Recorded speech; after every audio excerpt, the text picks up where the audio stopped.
Bonsoir. Je viens de donner donc les résultats du bac. On peut parler d'excellence en principauté? Ben oui, on peut parler d'excellence avec 97,6% de réussite au baccalauréat au premier tour. Je suis très satisfaite.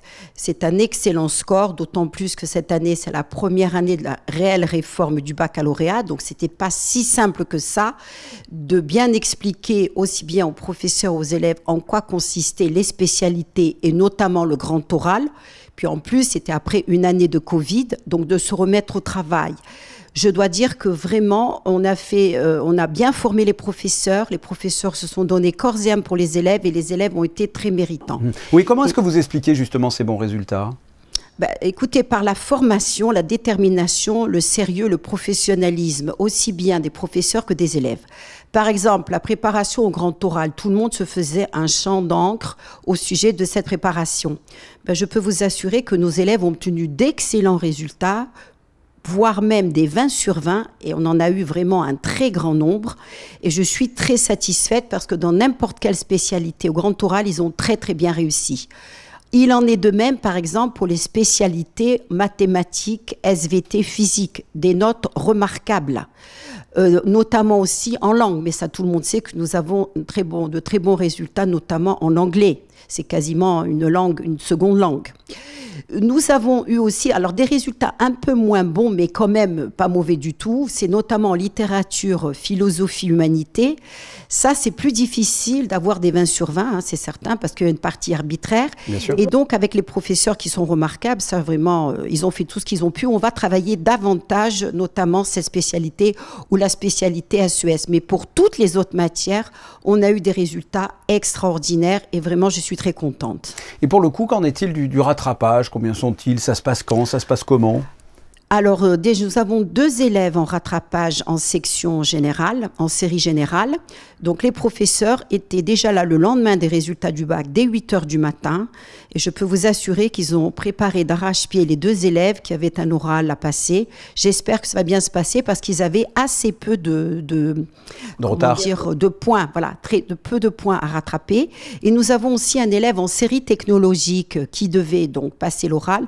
Donc, j'espère que pour le lycée Albert Ier, on va avoir un très bon score.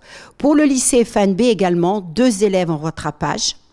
Donc là encore, là on fait ce qu'on peut. Il faut aussi non seulement l'investissement des professeurs, il y est, mais il faut aussi de l'autre côté l'investissement des élèves et aussi qu'il n'y ait pas trop de points à rattraper.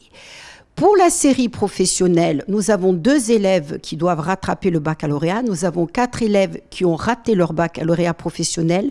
Mais je ne suis pas déçue et je vais vous expliquer pourquoi. Parce que nous aidons tellement les élèves en grande difficulté, comme les élèves qui sont dans la série section d'enseignement général professionnel adapté, ce qu'on appelle les SECPA.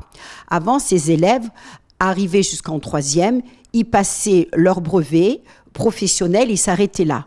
Mais avec un encadrement personnalisé, des méthodes pédagogiques innovantes, un dévouement extraordinaire des professeurs. Oui, il n'y a pas de laisser pour compte, hein, c'est ça? Non, il n'y a aucun laisser pour compte. Et ces élèves qui, voilà, on aurait pu imaginer qu'ils allaient s'arrêter en 3e, eh bien, on les a laissés aller jusqu'en terminale.